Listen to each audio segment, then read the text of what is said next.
أمريكا إسرائيل namoonni hedduun jechuudha akka Arjeentiin moo'atuuf Tiraamp maal jedhee maxxanse beektanii eega kiristiyaanoon keessaa bahe waancaan kameesii ta'uu hawwa jedhe rabbi baga hawwii isa dhooge Abu Musaa bishiroo nyaatee asillee keetii miti waancaan ka Ispeen jenneen maxxan siine taankiyu jennaan. Kanaafuu wanni ammoo deeggaruu qabnuuf Ispeen waan biyyi Islaamaa takkalleen hin dalagin Falastiiniif dalagan. كجالتلي جالته كجبلي جبه كوبان كإسبانياتي ورا لامين يامالي في ورا براتينو جمدا بقى ربي سنجمد شيء جنان حقا قدتن فرشوا قبدن إنجي فنون تا أمتا إسبان هاتا تجنا كوبان إذا وني نولال شيء نمراچه mana keessa illee fi inni dhugaa yoo barbaadan biddilibsii dabbine akka isin dalaydansan dalayne jir shi'itum amma beeytum jaalatani jibbitani oromoo ko sababa dargaggoon irraa nama Ispeen deeggaree fi nama Ispeen dura dhaabbatutti addaan baate. Alaykum wa rahmatullahi wa barakatuh. Ida tabala allee turre jaalala kubbaatii fi miti rabbiin argama garuu namni ija ofii qananiisuun bareeda badooman qabu jechuudha. Kubbaan idaa wanni nu laalchisee nu maraache mana keessa illee fi inni dhugaa yoo barbaadan biddilibsii dabbine akka isin dalaydansan dalayne jir shi'itum amma beeytum jaalatani jibbitani oromoo ko saba ko kubbaan siyaasa do'aanni gugurdaa maxxansaa jira argee jira galatooma ulfaadhaa isiniin jedha akka kubbaan siyaasaa taate baay'ee keessan deemu wayita taphataa Ameerikaa sanitti qayyii mul'ise qayyii isin jettan san diima mul'ise Tiraamp ra'iisa fiifaa hoogganaa fiifatti bilbilee ani ispoortii waan dalagee beekuuf wanni sun sirrii miti diimaa san deebisiisi jedheeni ta'ee fi taarika kuuratil qadam taarika kubbaa miilaa keessatti eega qayyiin mul'ifatme deeffame namni sun Ameerikaa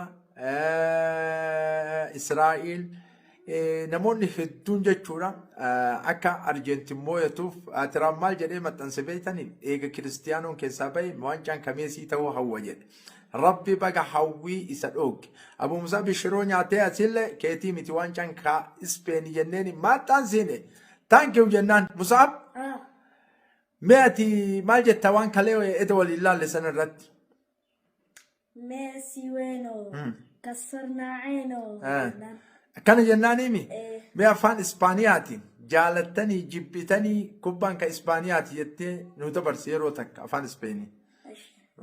Quenes amaban Quenes odiaban y Hispana ganó la copa. Meme, rete meme. Quenes amaban Quenes odiaban y Hispana ganó la copa. Maal jechuudha?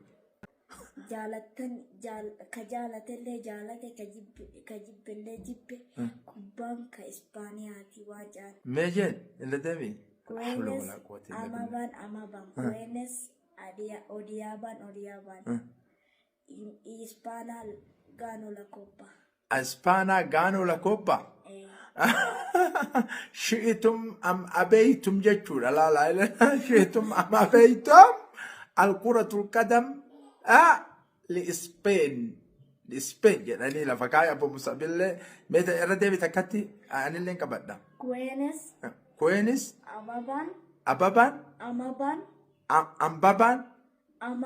أمابان كوينس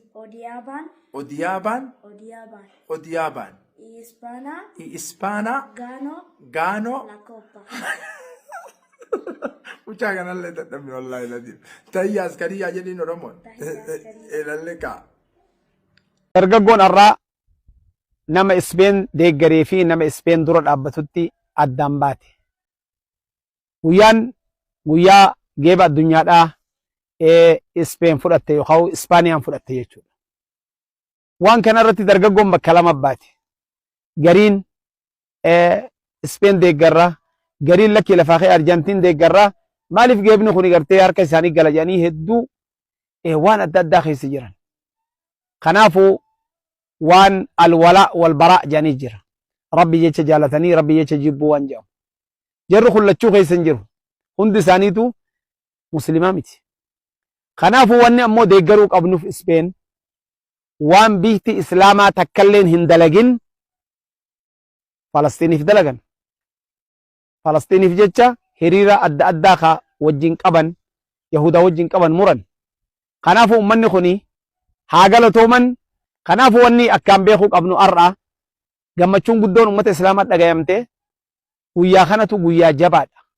Nama deeggarsa Falastiin qabu ka alaabaa Falastiin ol qabuutu Laamil Yaamaal janiin taphataa kubbaa beekamaa ka Ispaaniyaa sadarkaan isaa akkaan jabduudha. Ummata Falastiin deeggarsa cufarratti alaabaa isaanii ol qabee deema. Maal si agarsiisa kun? Warra diina Beeytal Maqdis warra Masjidul Aqsaa jibbu garaa guba jechuudha. Hattaa kubbaa keessatti illee. Kanaafuu waan kana qacaloo beekuu hubachuu qabdi dargaggoon teenya. Ta waan deeggartuuf hin beeyne ta akkatti jiraattu hin beeyne. Kanaafuu kan akka gaarii beekuu qabdan. Aduwwiin kee eenyu kubbaa tapha kubbaa keessatti illee beekuu qabdan. Kubbaan deeggaru ni isin taphadha. Garuu namni Falastiinota deeggaru ka Islaama bira dhaabbatu sadarkaa guddaa waa hunda keessatti goobaayyoo galate akkaan na gammachiisa. Kanaafuu warra Laamil Yaamaalii fi warra biraatiinuu gammadaa baga Rabbi isin gammachiisee jennaan haqa godhattan fudhachuu qabdan injifannoon taa ummata Ispeen haa taatu jenna. Warri Ispeen amata kana keessa amatarraa nama tokko ka addunyaarraa akkaan badaa ashaangulliitii isaa godhanii guban. Barana ashaangulliitii guddoo godhanii mitira 7 ol dheerattu.